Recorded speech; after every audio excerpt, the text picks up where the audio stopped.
I want to bring in now Ben Shapiro, editor-in-chief at thedailywire.com and author of the new book, The Right Side of History, How Reason and Moral Purpose Made the West Great.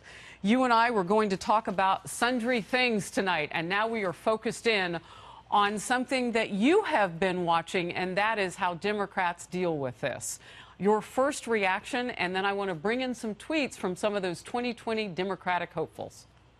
Well, it's astonishing to watch as the Democrats turn their lonely eyes from Robert Mueller, who was supposed to be the deus ex machina who stopped President Trump, to the Southern District of New York. They're doing that in real time. They're claiming that maybe, just maybe, once the entire report is released, then it will tell us something different from the fact that there are no indictments, as we now know. And it will be amazing to watch them shift the goalposts. I'm seeing the media already suggesting that the big story is that President Trump is going to pounce. Whenever Republicans are exonerated of something, then it becomes a story about Republicans pouncing. It's never about media malfeasance for 2 years, suggesting beyond the evidence at hand that President Trump was responsible for deep, dark collusion with Russia that ended with Hillary Clinton losing the election.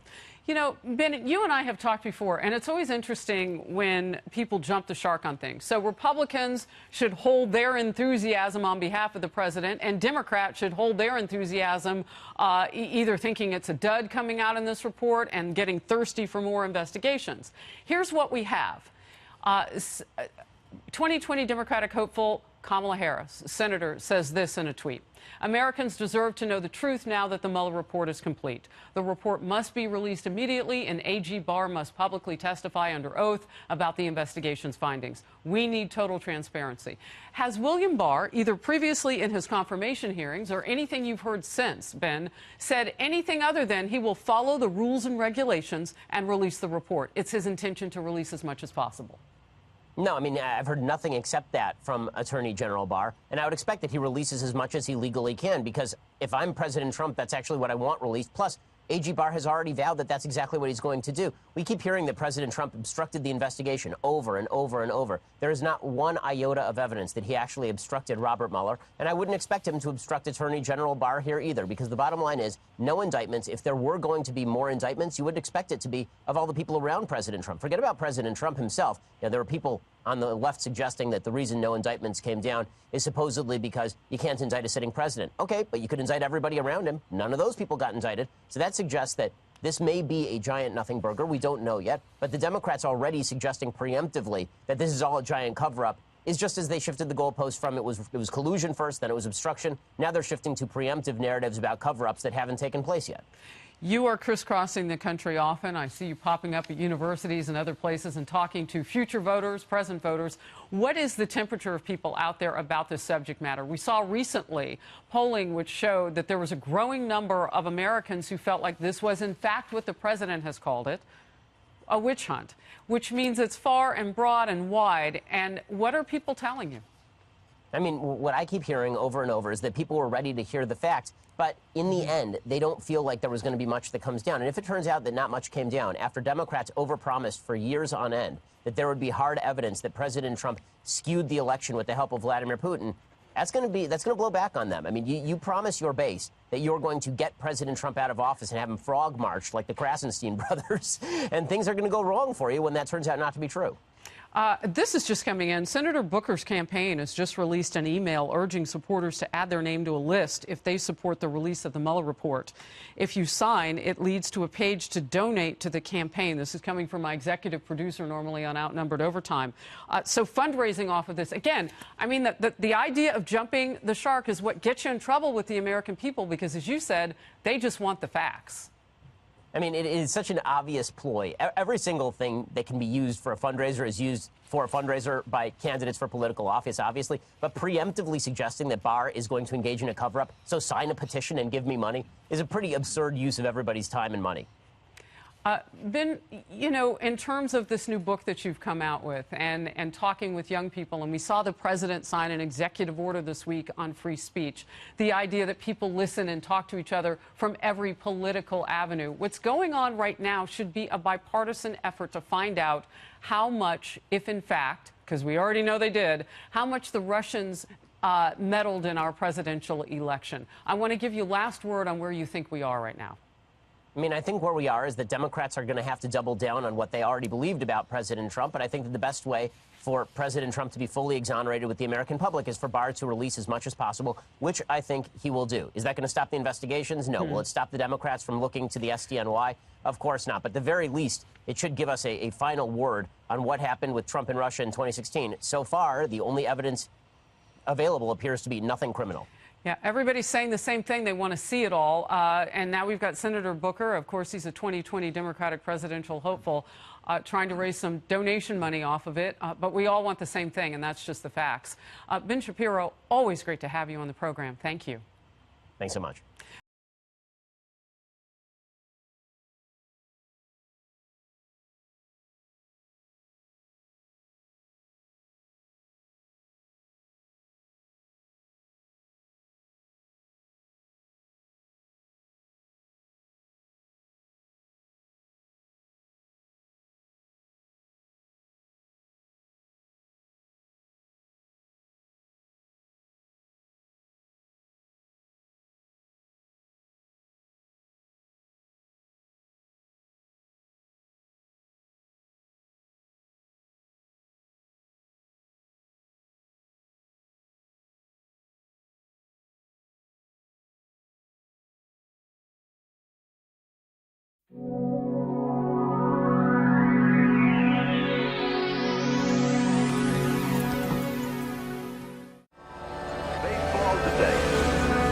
American way. Of course, the next best thing to a seat in the stands is a seat in front of a 19-inch RCA Victor television. One more day to Labor Day weekend, the traditional occasion for tasty outdoor barbecues or picnics.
Agree with all the obstacles and with all the enemies who are between me and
Thank you.